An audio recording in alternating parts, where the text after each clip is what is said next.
Hello everyone, welcome to excellence classes और way of success.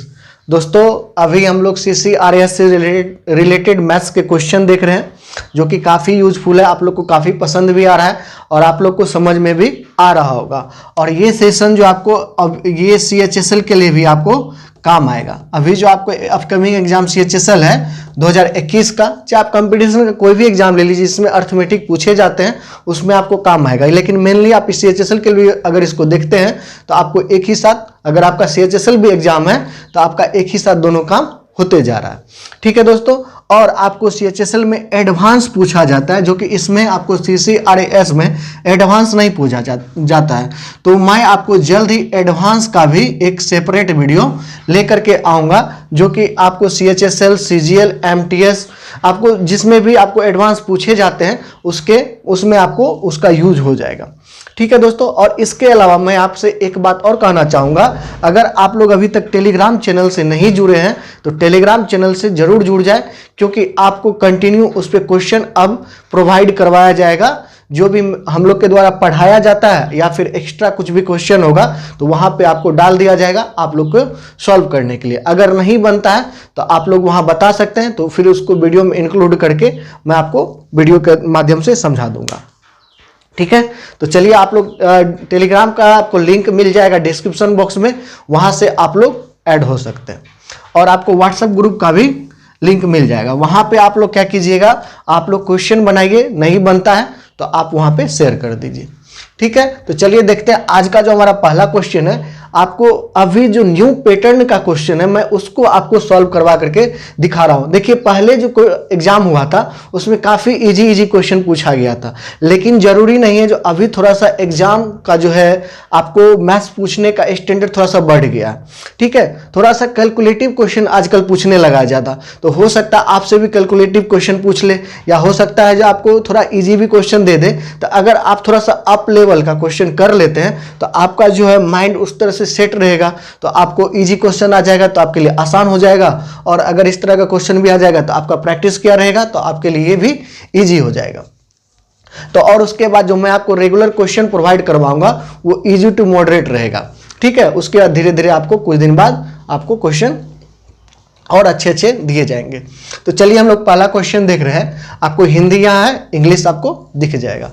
कह रहा है 50 विद्यार्थियों की कक्षा में 46% लड़कियां हैं और शेष लड़के हैं। यदि लड़कियों द्वारा प्राप्त अंकों का औसत 62 हो और लड़कों के द्वारा प्राप्त अंकों का औसत यानी एवरेज 58 है, तो सभी विद्यार्थियों, सभी स्टूडेंट द्वारा प्राप्त अंकों का एवरेज क्या होगा। काफी इजी क्वेश्चन है। देखिए, कह रहा 50 विद्यार्थी का औसत आपको 50 विद्यार्थी की कक्षा में 46 लड़कियां हैं, यानी गर्ल कितना है और बॉय कितना। पहले ये फाइंड कर लेते हैं। 46 मतलब इसका 50% कितना हो जाएगा, 25 और 50 से ये 46% कितना ज्यादा है, कम है, 4%। तो इसका 4% इसमें से घटा दीजिए, यानी ये 50%, इसका जो 50% होगा 25 निकलेगा। ये तो पता है। इसका जो 50 का जो आप अगर 50% निकालिएगा तो 25 निकलेगा, और 50 से ये कितना कम है, 4%, यानी माइनस कर दीजिए 4%, और 4% इसका कितना निकलेगा, 50 का 4% कितना, 2 माइनस कर दीजिए, यानी 50 का जो 46% होगा वो 23 हो जाएगा। ऐसे भी निकाल सकते हैं, या फिर 50 × 46/100, यानी ये 2, ये 23। आपको जैसे सुविधा हो वैसे बना सकते हैं। मैं आपको ये बता रहा था इसलिए थोड़ा सा टाइम लग रहा था, लेकिन आप ऐसे सोच ले सकते हैं। तो ये तो यहाँ पे इजी है। आपको कुछ ऐसा डिजिट आ जाएगा जिसमें आपको कैलकुलेशन करने में दिक्कत होगी, तो आप इसको आसानी से इस तरह भी बना सकते हैं। आपको हर तरीका आना चाहिए, क्योंकि मेरे पास जितना आपको तरीका रहेगा उतना मेरे पास अपॉर्चुनिटी रहेगा सवाल को सॉल्व करने का। ठीक है दोस्तों, तो आपको हर तरीका आना चाहिए। ये तरीका कैसे डेवलप होगा, तो रेगुलर प्रैक्टिस करने से। रेगुलर प्रैक्टिस करते हैं तो हर तरीका आपको डेवलप होते जाएगा, खुद ब खुद आपको पता भी नहीं चलेगा, लेकिन तरीका आप में धीरे धीरे डेवलप होते जाता है। ये 23 हो गया। तो अब बॉय कितना बचा, इसमें से यानी 50 में से घटा लेंगे तो ये 27, इसको ऐड कीजिए, 50 हो गया, यानी गर्ल इतना हो गया, बॉय इतना हो गया। अब क्या कह रहा है, यदि लड़कियों द्वारा प्राप्त अंकों का औसत, ये लड़की के द्वारा जो औसत है, एक लड़की टोटल लड़की के द्वारा, यानी कितना है 62 2 है और लड़कों के द्वारा यानी बॉय के द्वारा एवरेज कितना प्राप्त है, यानी 58। तो अब आपसे क्या पूछ रहा है, सभी विद्यार्थियों द्वारा प्राप्त अंकों का यानी सभी टोटल स्टूडेंट का एवरेज आपसे मांग रहा है। तो टोटल स्टूडेंट का एवरेज कैसे, इसको मल्टीप्लाई कीजिएगा, इसको मल्टीप्लाई कीजिएगा, उसके बाद टोटल से इसको डिवाइड कर दीजिएगा। तो थोड़ा सा कॉमन सेंस इसमें लगा सकते हैं, जो कॉमन आ रहा है वो निकाल लीजिए। देखिए 2 कॉमन आएगा, यहाँ पे क्या बचेगा 31 और यहाँ पे 29। तो उसके बाद ये 23 और इसको मल्टीप्लाई करके यहाँ लिखना है और इसको मल्टीप्लाई करके यहाँ लिखना है। 2 से इसको डिवाइड कर दीजिए, यानी 25 से बाद में हम डिवाइड कर देंगे। तो जो आएगा सॉल्व करके वही इसका टोटल एवरेज हो जाएगा। इसको मल्टीप्लाई कीजिए, कितना होगा 1 × 3 3, 1 × 2 2 और 3 × 3 9, यानी आपको 9 + 2 1 हो गया और 11 हुआ, 11 का 1 बचा, आपको 3 × 2 6 + 1, यानी इसको मल्टीप्लाई किए 713 आ गया। अब इसको मल्टीप्लाई करते हैं, इसको मल्टीप्लाई करेंगे तो कितना आ जाएगा 9 × 3 63, 6 बचा, 9 × 2 18 और 2 × 7 आपको 14, अब 14 और प्लस 18 कितना आ जाएगा 32 और 32 यहाँ पे कितना बचा था आपको 6, यानी 8 बचा 3, 2 × 2 4 यानी 7। अब इसको प्लस कर लीजिए, कितना आ गया 6 9 14 और इसको डिवाइड कर लीजिए, यानी आ जाएगा 5।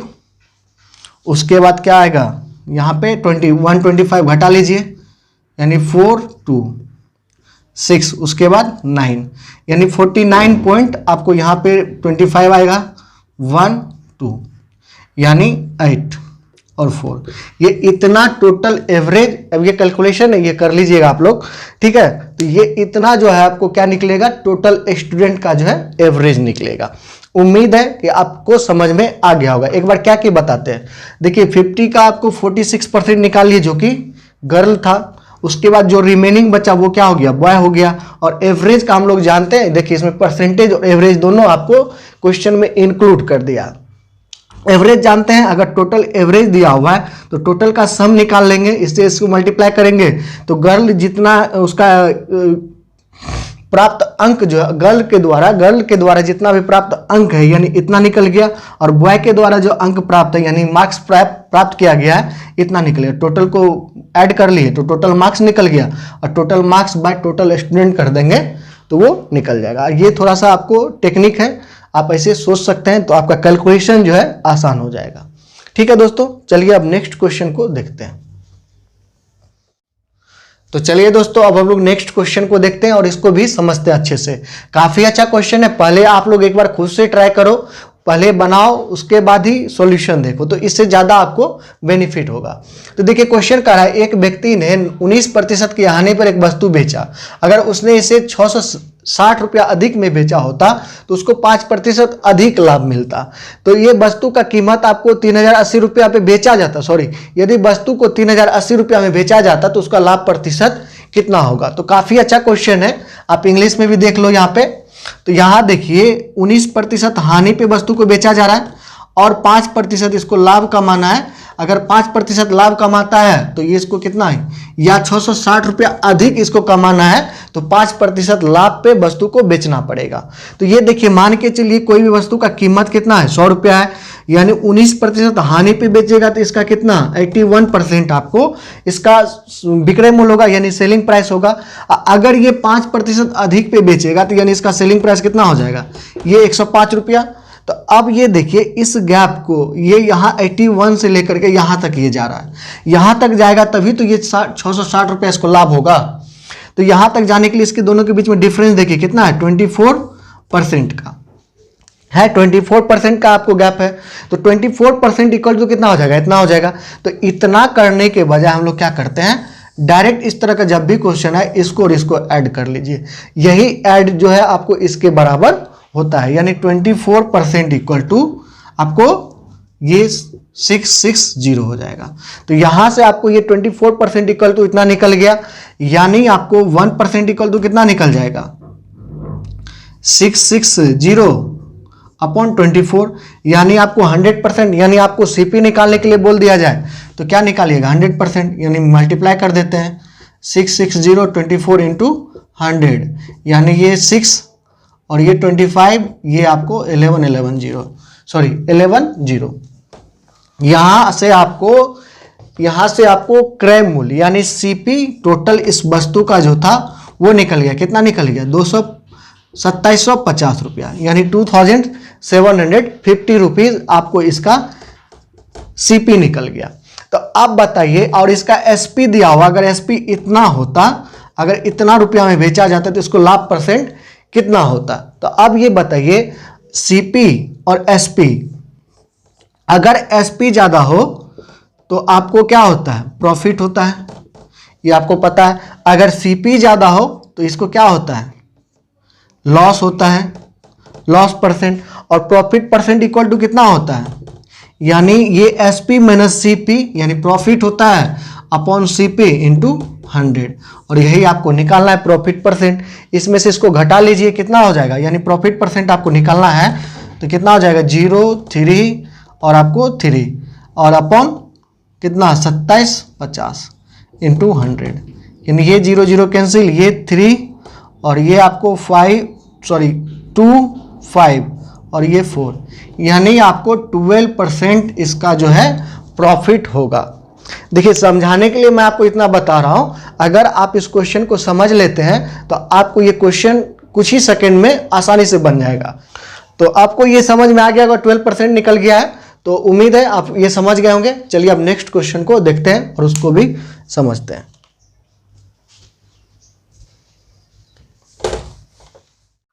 तो चलिए दोस्तों, अब हम लोग नेक्स्ट क्वेश्चन को देखते हैं और इसको भी समझते हैं। काफी अच्छा क्वेश्चन है, आज आपको काफी अच्छा क्वेश्चन का आपको थोड़ा सा स्टैंडर्ड हाई है। एक दिन हम लोग लॉ करेंगे, एक दिन थोड़ा सा हाई कर लेंगे, इससे आपका माइंड जो है सेटअप रहेगा। अगर क्वेश्चन लो भी आया तो आप बना दोगे, अगर थोड़ा सा हाई भी पूछ लिया तो आप आसानी से बना लोगे। ठीक है दोस्तों, देखिए, यदि संख्याएं 20, 37, 54 और आपको 105 है, उसमें से x घटाया जाता है तो इस तरह प्राप्त संख्या समान अनुपात में हो जाता है। अब समान अनुपात क्या होता है? यानी प्रोपोर्शनल क्या होता है? यानी a बाय b है कोई संख्या और c बाय d है, ये आपको इक्वल होगा, यानी 2/3 4/6, ये क्या है? समान अनुपात में है। इसी को इक्वल कर लीजिए, आपको कितना? 8 और 12, ये देखिए समान अनुपात में है। इस तरीका से जब भी कुछ होगा तो वो उसको हम लोग समान अनुपात में कहते हैं। तो अब ये देखिए क्वेश्चन क्या कह रहा है। क्वेश्चन काफी अच्छा है, इसमें दो आपको कॉन्सेप्ट लगा हुआ है। उसके बाद ये निकालने के बाद आपको x का वैल्यू निकालिए और उसका मीड प्रोपोर्शनल यानी मध्य अनुपात आपसे पूछ रहा है। तो सबसे पहले हम लोग देख लेते हैं। ये देखिए, इस क्वेश्चन को बनाने के लिए हम लोग सबसे पहले क्या करेंगे?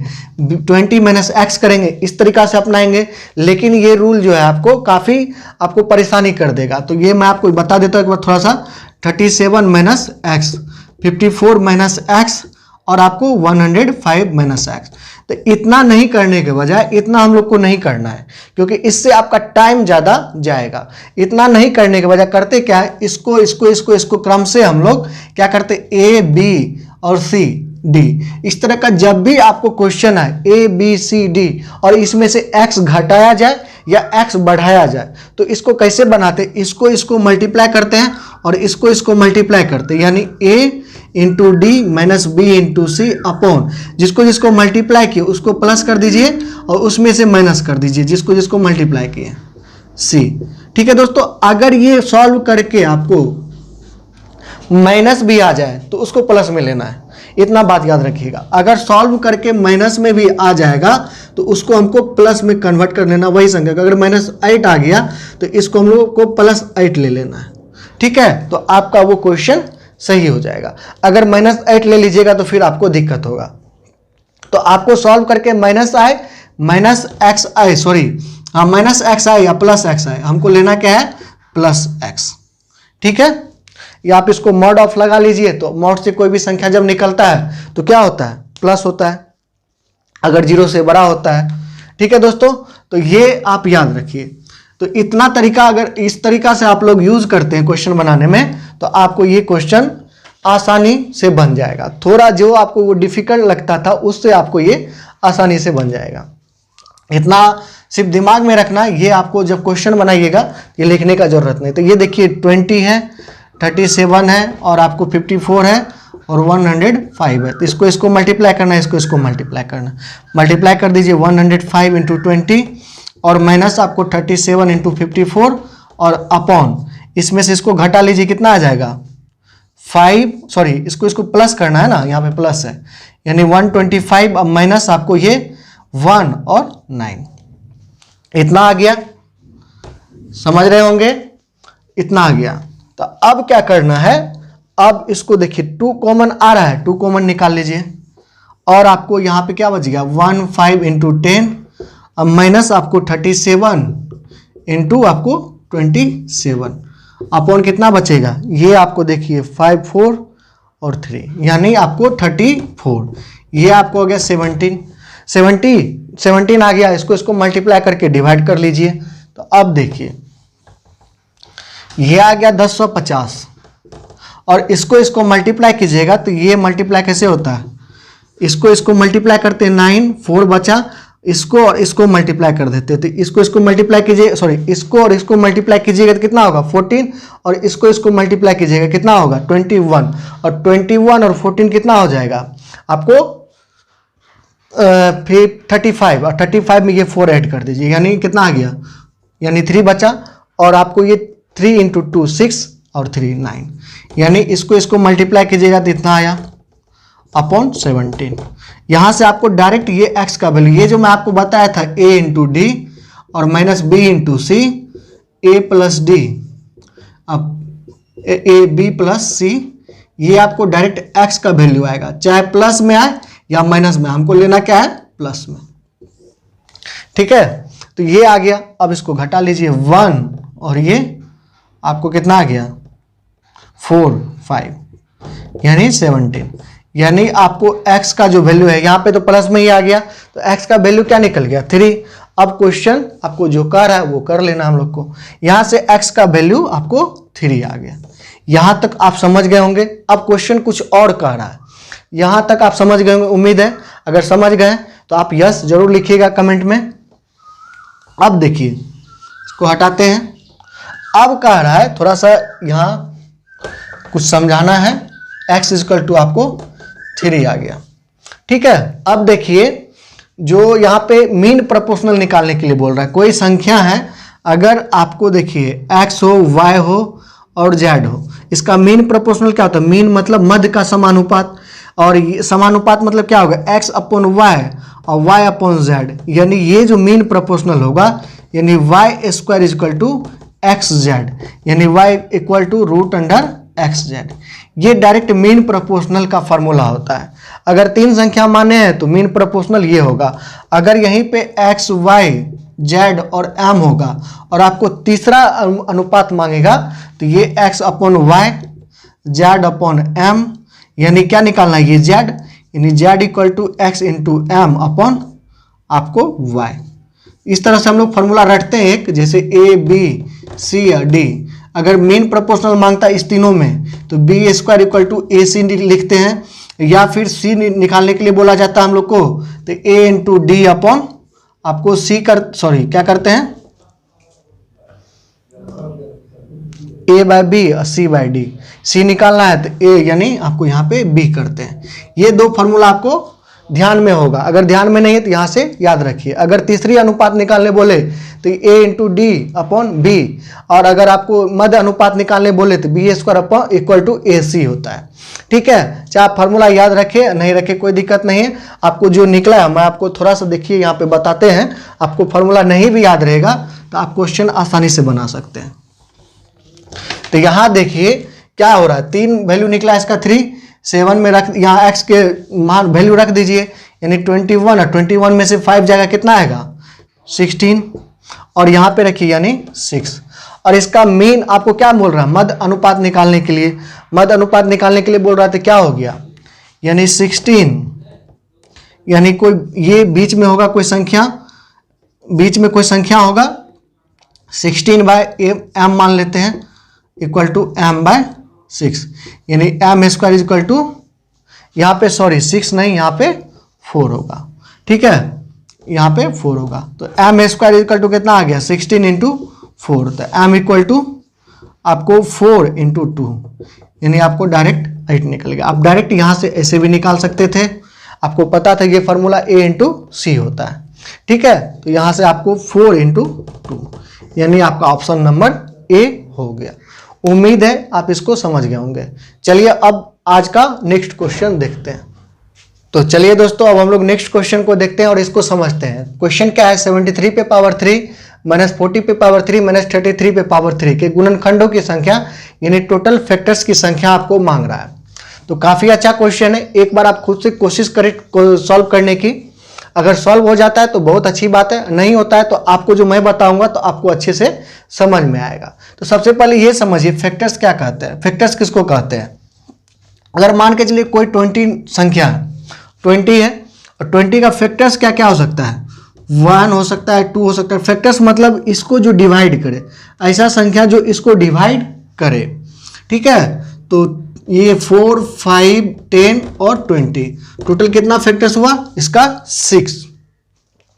इसका निकालने का जो मेथड है, अगर आपको ये देखिए ऐसे निकाल लिए आपको निकल गया, लेकिन अगर बड़ा संख्या दे देगा आपको ये 36 यानी 360 दे देगा, आपको ये 36,000 दे देगा, तब निकालने में आपको काफ़ी परेशानी हो सकती है। तो इसको एक मेथड से बनाते हैं। अगर कोई संख्या है तो अगर उसको क्या करते हैं, आभाज्य गुणनखंड में यानी प्राइम फैक्टर में तोड़ लेते हैं। प्राइम फैक्टर में तोड़ लिए और इस पे पावर कुछ भी होगा यानी m/n/p, ठीक है, ये पावर होगा तो इसका जो फैक्टर्स टोटल निकलता है, टोटल फैक्टर्स इक्वल टू ये m+1 इंटू n+1 इंटू आपको p+1 ये कर देते हैं। तो ये देखिए आप इसको निकालिए एक बार, यानी कितना 20 का प्राइम फैक्टर तोड़िएगा तो 5 इंटू 4 यानी 2 पे पावर 2, 5 इंटू 2 पे पावर 2। ये पावर कितना प्राइम फैक्टर में हम लोग तोड़ लिए, इसको प्राइम फैक्टर में तोड़ लिए थे यानी 1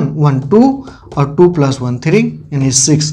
यहाँ भी देखिए 1 2 3 4 5 6 और यहाँ भी आपको 6। टोटल फैक्टर्स निकालने के लिए बोल दें तो ये फॉर्मूला हम लोग ये तरीका अपनाएंगे, ठीक है। तो चलिए हम लोग अब इसको समझते हैं। और भी इसके कुछ नियम है, मैं आपको आगे समझाते रहूँगा, क्वेश्चन लेकर के क्वेश्चन के माध्यम से आपको समझाते जाऊँगा, ठीक है। तो अब ये देखिए इस क्वेश्चन को सॉल्व करने के लिए, इस क्वेश्चन को सॉल्व करने के लिए आप क्या कीजिएगा, आप देखिए इस क्वेश्चन को, काफी अच्छा क्वेश्चन, इसको देख करके आपको कुछ समझ में आ रहा होगा।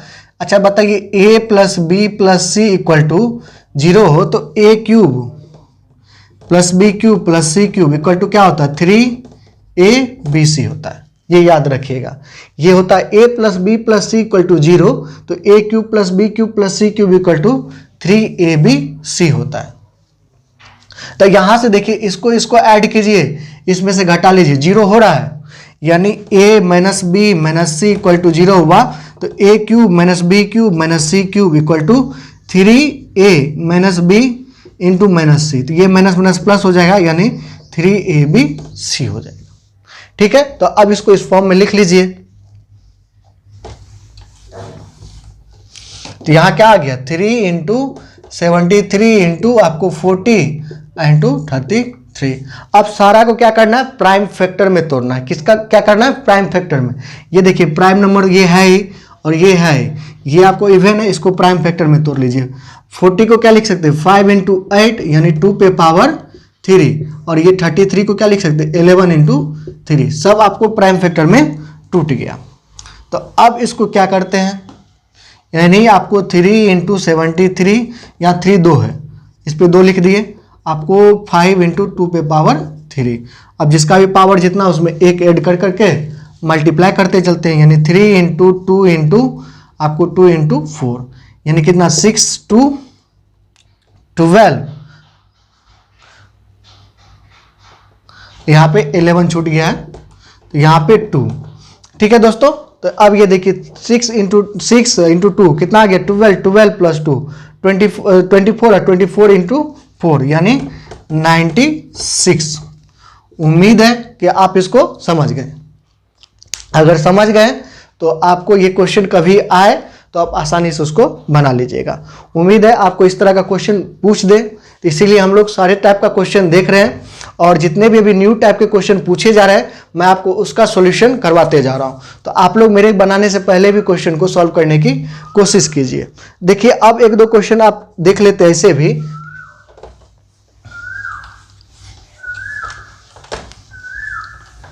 आपको नंबर सिस्टम में ऐसे भी क्वेश्चन दे देगा x plus 1/x is equal to a, और आपसे पूछ लेगा x square 1/x is equal to what, या आपसे पूछ लेगा x cube plus 1/x cube is equal to what. तो ये देखिए इस तरीका से जब भी क्वेश्चन आएगा तो इसका वैल्यू हम लोग याद रखेंगे a स्क्वायर माइनस 2। क्या याद रखेंगे? इस तरह का क्वेश्चन कब भी देते हैं x square plus 1/x square equal to a square minus 2, और ये क्वेश्चन आपको कभी दे तो a क्यूब माइनस 3a, इस तरह से याद रखना। अगर x माइनस 1/x दे इक्वल टू a, और x cube minus 1/x cube पूछ ले आपसे तो a क्यूब प्लस 3a होता है। ठीक है दोस्तों, x माइनस 1/x दे तो x cube minus 1/x cube is equal to a cube plus 3a होता है। उसके बाद एक ये फॉर्मूला याद रखिएगा, a प्लस बी का whole square plus a minus b का होल स्क्वायर इक्वल टू आपको क्या होता है 2a square plus b square. और एक फॉर्मूला ये भी याद रखिएगा, a प्लस बी का whole square minus a minus b का होल स्क्वायर, ये होता है आपको 4ab। इस पे भी आपको बेस्ड सिंप्लीफिकेशन में क्वेश्चन पूछा जाता है। मैं आपको अभी इसलिए बता रहा हूं क्योंकि कल इस पे बेस्ड क्वेश्चन मैं आपसे पूछूंगा, इसलिए आप इस सबको याद रखिएगा। और भी कुछ फॉर्मूला है, जैसे आपको a प्लस बी दिया रहे, a square plus b square equal to हम लोग लिख सकते a प्लस बी का होल स्क्वायर माइनस 2ab। ठीक है दोस्तों, या फिर इसको लिख सकते a माइनस बी का होल स्क्वायर प्लस 2ab, ये याद रखिएगा। और उसके बाद a square minus b square को क्या लिख सकते a प्लस बी और a माइनस बी। ठीक है, और भी इस तरह का जो भी क्वेश्चन आपको होगा मैं आपको बताते चलूंगा। तो यहां देखिए अगर इस तरह का क्वेश्चन आ जाए, एक जगह पे आपको 6 दे दे, आप इसका वैल्यू मांग दे, यानी 6 का स्क्वायर माइनस 2 कितना आ गया 34। अगर इसका वैल्यू मांग लेता तो यानी आपको 6 का यही निकालते कितना आता 216 और माइनस 18, यानी कितना आ जाएगा 196, सॉरी 198 आ जाएगा। यहां भी दे दे तो आप ऐसे बना लीजिएगा। तो इस तरह से भी क्वेश्चन पूछा जा सकता है, तो आप इसको देख लीजिएगा। ठीक है, और मैं आपको नेक्स्ट वीडियो में इस पे बेस्ड क्वेश्चन भी लाऊंगा। और उसके बाद आपको एक मेरे द्वारा वीडियो बनाया गया था लेकिन आप लोग नहीं देखे हैं, तो मैं आपको थोड़ा सा यहाँ पे हिंट दे देता हूं, आप वो देख लीजिएगा। जैसे अगर आपको रूट 7 निकालने के लिए बोल दे, आपको रूट 99 निकालने के लिए बोल दे, आपको रूट 101 निकालने के लिए बोल दे, अभी आपको डायरेक्ट ये निकालने के लिए नहीं बोलेगा। ठीक है, लेकिन इसका यूज काफी अच्छा है, तो इसलिए मैं आपको थोड़ा सा यहाँ पे बता देता हूं। देखिए इस तरह का जब रूट निकालने के लिए बोले तो इसका एक फॉर्मूला याद रखिएगा, ये 7 को इस तरह तोड़ना है जो आपको इसके स्क्वायर के पास में हो, मतलब इस सबसे नजदीक में इसका स्क्वायर कौन सा है, सबसे नजदीक में ध्यान देना, 7 के नजदीक में स्क्वायर कौन सा है, 4 है या 9 है। 7 कहाँ पे, इसके नजदीक ज्यादा है कि इसके नजदीक है, ये 9 के नजदीक है। तो यहाँ पे हमको लेना है रूट अंडर 9 माइनस, आपको ये 9 में से 2 घटाइएगा ना, 9 में से 2 घटाइएगा तो क्या होगा 7 होगा, यहाँ माइनस 2 अपॉन आपको क्या रूट अंडर 9 इंटू 2, ये करते हैं। ठीक है, अब ये फॉर्मूला मैं आपको जनरल बता देता हूं, कोई भी संख्या अगर m होगा इसको आपको उसके नजदीक लेना है, इस जो इसके नजदीक में आपको स्क्वायर होगा, जिसका स्क्वायर हम लोग फाइंड कर सकते हैं। तो उसको मान के चलिए x ऐसा संख्या लिए जो इसके नजदीक में और उसका रूट से वो बाहर आ जाएगा, तो उसको ये रख लिए। उसके बाद मान के चलिए प्लस माइनस कोई भी संख्या इसमें से घटा लेंगे और 2 रूट अंडर x, ये इसका जनरल फॉर्म हो गया। इस तरीका से याद रखिएगा, इसका रूट आपको फाइंड हो जाएगा। तो यहां देखिए इसको यूज करते हैं, यानी आपको हो गया 3 माइनस 2/2 इंटू 3, ये 2 कैंसिल हो गया, 3 माइनस 1/3, 1/3 को क्या लिख सकते हैं 3 माइनस, यानी आपको डायरेक्ट ये क्या आ गया 9, यानी 8/3, यानी इसको लिख सकते 2.66, यानी रूट 7 का आपको जो वैल्यू आएगा 2.66, क्योंकि आपको पता है इसका वैल्यू क्या आएगा 2 से ज्यादा और 3 से कम आएगा, इसी के बीच में आएगा। यहाँ देखिए आपको निकल गया, थोड़ा बहुत आपको ऊपर नीचे हो सकता है लेकिन आपको लगभग वैल्यू ये दे देता है। जैसे आप इसी तरीका से 99 का निकालिए, 99 को देखिए किसके नजदीक है, 100 के नजदीक है। रूट अंडर माइनस क्या करेंगे 9, इसमें से घटाएंगे 1, इसमें रूट नहीं लगाना, यहाँ देखिए मैं आपको रूट नहीं लगाया है, रूट सिर्फ इसमें लगाया है। उसके बाद आपको 2 रूट अंडर 100 यानी इसको सॉल्व कर लीजिए 10 और माइनस आपको 2 इंटू ये 10 यानी 10 माइनस कितना आ जाएगा 120 यानी 0.5 यानी 0.95 ये सॉरी 59 ये इतना वैल्यू आपको इसका आ जाएगा। ये 81 से ज़्यादा है और ये 10 से सॉरी 9 का स्क्वायर से ज़्यादा है और 10 के स्क्वायर से ये कम है। ये 9.5 यानी दोनों के बीच में आया, इसका मतलब ये जो हम निकालें ये मेरा सही है। तो मैं आपको इस पे भी बेस्ड कल क्वेश्चन लेकर के आऊँगा, काफ़ी अच्छा क्वेश्चन जो अभी पूछे जा रहे हैं, ठीक है। तो इसको ध्यान में रखिएगा, आप इसको निकालिएगा, आप जितना भी मन होगा आप किसी का भी निकाल करके रखिएगा, आप देखिएगा, आप कमेंट कीजिएगा इस सब का आंसर। आपको 41 का निकालिएगा, आप 31 का निकालिएगा, आप 199 का निकालिएगा, जिसका मन भी होगा आप इस सब का क्वेश्चन का आंसर निकाल करके आप कमेंट में बताइएगा और अगर आपका सही होगा तो मैं आपको रिप्लाई जरूर दूंगा, ठीक है दोस्तों। उम्मीद है कि आपको ये सेशन अच्छा लगेगा, अगर अच्छा लगता है तो लाइक कीजिएगा, अपने दोस्तों के साथ शेयर कीजिएगा और उम्मीद है कि आपका एग्जाम अच्छा जाएगा अगर आप इतना क्वेश्चन को अच्छे से देख लेते हैं और समझ लेते हैं। तो चलिए मिलते हैं नेक्स्ट वीडियो में, तब तक के लिए bye bye, take care, all the best.